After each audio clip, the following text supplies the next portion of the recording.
اعوذ باللہ من الشیطان الرجیم بسم اللہ الرحمن الرحیم۔ معزز سامعین ناظرین، آج کا جو پروگرام ہے وہ سورۃ البقرہ کا 14واں رکوع ہے۔ بنی اسرائیل کا قصہ چل رہا ہے اور نبی کریم صلی اللہ علیہ وآلہ وسلم کی طرف بھی اللہ تعالیٰ مخاطب ہوتے ہیں اور آپ کے پیروکاروں کی طرف بھی ہوتے ہیں کہ آپ نے بنی اسرائیل کی سازشوں سے کیسے بچنا ہے۔ وقالت الیہود لیست النصارى علی شیء وقالت النصارى لیست الیہود علی شیء وهم یتلون الکتاب۔ یہودی کہتے ہیں کہ عیسائی کسی چیز پر نہیں، یعنی عیسائیوں کے پاس کچھ نہیں، اور عیسائی کہتے ہیں کہ یہودیوں کے پاس کچھ نہیں۔ وهم یتلون الکتاب، حالانکہ وہ دونوں کتاب کو پڑھتے ہیں، وہ تورات پڑھتے ہیں، انجیل پڑھتے ہیں، اور تورات اور انجیل میں تو اللہ تعالیٰ کا فرمان ایک جیسا ہے، لیکن دونوں ایک دوسرے کو اسلام سے خارج کہتے ہیں۔ کذالک قال الذین لا یعلمون مثل قولہم، اسی طرح ان جیسی بات ان لوگوں نے بھی کی یا کہی جو کچھ نہیں جانتے، ان پڑھ لوگ۔ ان سے مراد جو مفسرین نے لیا ہوا ہے مکہ ہیں، ویسے ان سے سارے جو ان پڑھ لوگ ہیں جن کے پاس کتاب کا علم نہیں ہے وہ بھی یہی کہتے ہیں کہ بس ہم ہی حق پر ہیں اور باقی ساری دنیا حق پر نہیں ہے۔ فاللہ یحکم بینہم یوم القیامت فیما کانوا فیہ یختلفون، سو اللہ ان کے درمیان قیامت کے دن ان چیزوں میں فیصلہ کر دے گا جن میں وہ اختلاف کیا کرتے تھے۔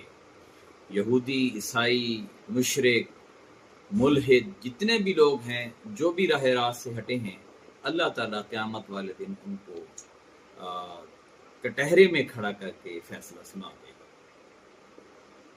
ومن اظلم ممن منع مساجد اللہ ان یذکر فیہا اسمہ وسعی فی خرابہا، اور اس شخص سے بڑھ کر ظالم کون ہوگا جو اللہ کی مسجدوں میں اسی کا نام لینے سے منع کرے۔ یہ قریش کے جو لوگ تھے، کچھ جو اسلام کے مخالف تھے، وہ مسلمانوں کو خانہ کعبہ میں داخل ہو کر نماز پڑھنے کی اجازت نہیں دیتے تھے۔ تو اسی کی طرف اشارہ ہے کہ ان سے بڑا ظالم کوئی نہیں ہے کہ وہ لوگوں کو اللہ کی مسجدوں میں اس کا نام لینے سے منع کرتے ہیں اور انہیں بے آباد کرنے کی کوشش کرے۔ وسعی فی خرابیہ، ظاہر ہے جب مسجد میں کوئی نماز ہی نہیں پڑھے گا تو پھر وہ بے آباد ہو جائے گی۔ اولئک ما کان لهم ان يدخلوها الا خائفین، ایسے لوگوں کو تو اس میں ڈرتے ہوئے ہی داخل ہونا چاہیے تھا۔ لہم فی الدنیا خزی ولہم فی الآخرۃ عذاب عظیم، ان کے لیے دنیا میں رسوائی ہے اور آخرت میں ان کے لیے بڑا عذاب ہے۔ یعنی یہ جو لوگ مسجدوں میں مسلمانوں کو جانے سے روک رہے ہیں، اصل میں تو ان کو خوف ہونا چاہیے کہ یہ نہ جا سکے۔ مسجدوں کا جو انتظام ہے وہ ایسے لوگوں کے ہاتھ میں ہو جو خدا پرست ہوں، جو اللہ کے فرما بردار ہوں، اور وہ ان لوگوں کو نہ گھسنے دیں جو مشرکین ہوں یا بت پرست ہوں۔ وَلِلَّهِ الْمَشْرِقُ وَالْمَغْرِبُ، اور اللہ ہی کے لیے مشرق اور مغرب ہے۔ فَأَيْنَمَا تُوَلُّوا فَثَمَّ وَجْهُ اللَّهِ، اس لیے تم جس طرف بھی رخ کرو گے وہیں اللہ کی توجہ ہوگی۔ ان اللہ واسع علیم، بے شک اللہ کشادگی والا، جاننے والا ہے۔ یعنی وہ جو کہتے تھے کہ نبی کریم صلی اللہ علیہ وسلم پہلے ادھر منہ کر کے نماز پڑھتے تھے بیت المقدس کی طرف، اب بیت اللہ کی طرف آ رہے ہیں، تو اللہ نے فرمایا کہ مشرق ہو یا مغرب سب اللہ کے ہیں، بس اللہ کے حکم کو پانا مقصود ہے۔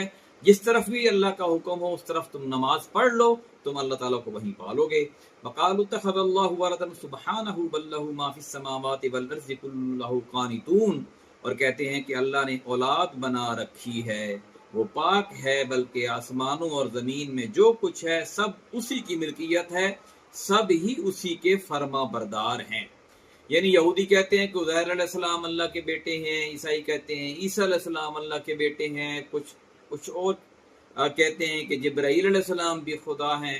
تو اس طریقے سے اللہ نے فرمایا کہ اللہ تعالیٰ ان چیزوں سے پاک ہے، ساری اسی کی ملکیت میں ہیں، ساری اسی کی فرما بردار چیزیں ہیں۔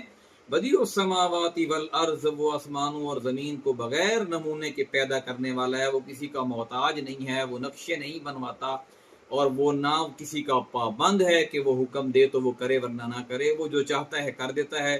وَإِذَا قَضَىٰ أَمْرًا فَإِنَّمَا يَقُولُ لَهُ كُن فَيَكُونُ، اور جب وہ کسی کام کا فیصلہ کر لیتا ہے تو اسے صرف اتنا کہتا ہے کہ ہو جا تو وہ ہو جاتا ہے، اس کے لیے کوئی لمبی چوڑی پلاننگ نہیں ہوتی۔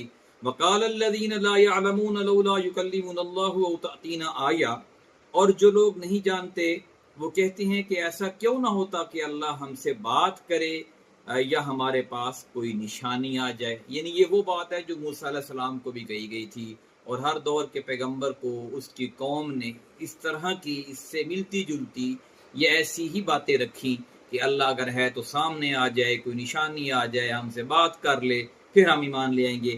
کذالک قال الذین من قبلہم مثل قولہم، اسی طرح ان جیسی بات ان سے پہلے لوگوں نے بھی کہی تھی.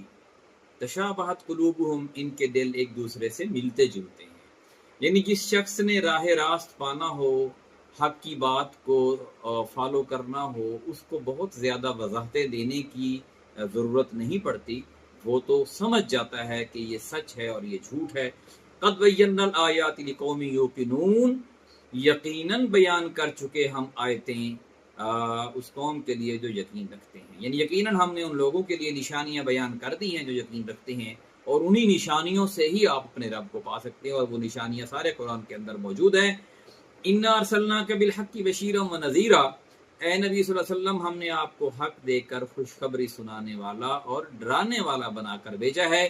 ولا تسأل عن اصحاب الجحیم، اور اہل جہنم کے متعلق آپ سے نہیں پوچھا جائے گا.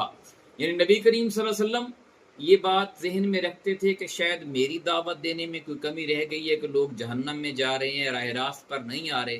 تو اللہ نے فرمایا کہ اے پیارے نبی، ہمارا مقصد آپ کو بات کھری کھری سنانا تھا. جو ایمان لے آئے ان کو خوشخبری، جو ایمان نہیں لے کے آتے ان کے لیے عذاب کی وعید ہے.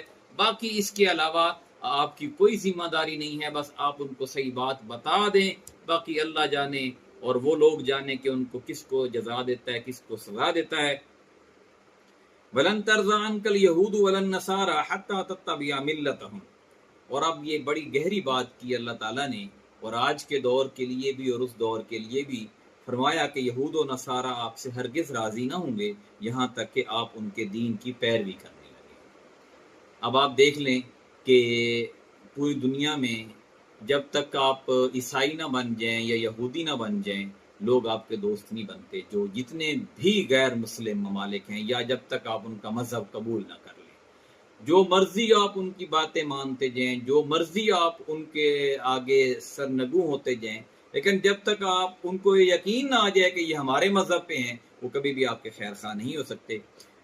اور یہود و نصارہ آپ سے ہرگز راضی نہ ہوں گے یہاں تک کہ آپ ان کے دین کی پیروی کرنے لگیں. قُلْ إِنَّ هُدَى اللَّهِ هُوَ الْهُدَىٰ، آپ فرما دیجئے کہ اللہ کی طرف سے ملنے والی ہدایت ہی اصل ہدایت ہے. نہ یہودیوں کی ہدایت ہے، نہ عیسائیوں کی ہدایت ہے. جو ہدایت اللہ نے لکھ دی ہے وہی ہدایت ہے. وَلَئِنِ اتَّبَعْتَ أَهْوَاءَهُمْ بَعْدَ الَّذِي جَاءَكَ مِنَ الْعِلْمِ، اور اگر تم ان کی خواہشات کی پیروی کرنے لگے بعد اس کے کہ تمہارے پاس علم آ چکا، مَا لَكَ مِنَ اللَّهِ مِنْ وَلِيٍّ وَلَا نَصِيرٍ، تو اللہ کے سامنے تمہارا کوئی دوست اور مددگار نہ ہوگا. پھر وہی تمہارے ساتھ ہوں گے اور تم ان کے ساتھ ہوگے، پھر اللہ تمہارے ساتھ نہیں ہوگا. یہی وجہ ہے کہ مسلمان ذلیل و خوار ہو رہے ہیں دنیا میں. مسلمان اب کوئی امریکہ کی طرف بھاگتا ہے، تو کوئی چائنا کی طرف، تو کوئی اسرائیل کی طرف، تو کوئی انڈیا کی طرف، تو کوئی فرانس کی طرف. اللہ کی طرف کوئی بھی نہیں آتا، اللہ کی فرما برداری میں کوئی نہیں آتا. یہی وجہ ہے کہ سارے ذلیل و رسوا ہو رہے ہیں. الذین آتیناہم الکتاب یتلونہ حق تلاوتہ، جن لوگوں کو ہم نے کتاب دی ہے وہ اس کی تلاوت اس طرح کرتے ہیں جیسے اس کی تلاوت کرنے کا حق ہے. کیا حق ہوتا ہے؟ کسی کتاب کو ظاہر ہے پورے احترام کے ساتھ، ادب کے ساتھ، خشوع و خضوع کے ساتھ، پوری غور و فکر کے ساتھ اس کو پڑھا جائے، سمجھا جائے، عمل کیا جائے، یہی حق ہوتا ہے. لیکن ہمارے ہاں جو چند مولوی ہیں وہ تو عوام کو قرآن سے ہی دور کرنے میں لگے ہوئے ہیں، اور کہتے ہیں نہیں جی قرآن نہیں پڑھنا، ڈائریکٹ نہیں پڑھنا، گمراہ ہو جاؤ گے. بھئی قرآن اگر اتنا ہی مشکل ہوتا تو اللہ تعالیٰ کہہ دیتا کہ یہ قرآن تو ہے ہی عالموں کے لیے، عوام کے لیے ہے ہی نہیں.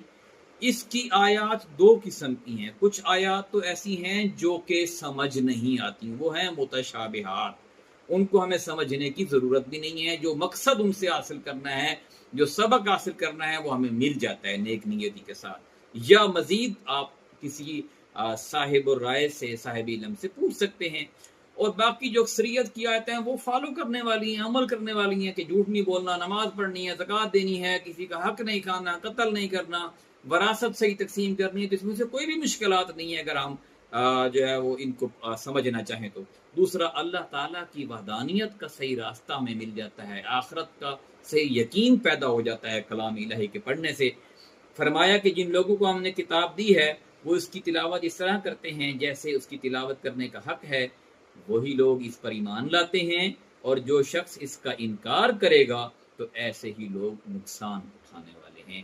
اللہ تعالیٰ سے دعا ہے کہ ہمیں قرآن کو صحیح معنوں میں سمجھنے اور عمل کرنے کی توفیق عطا فرمائے۔ جزاک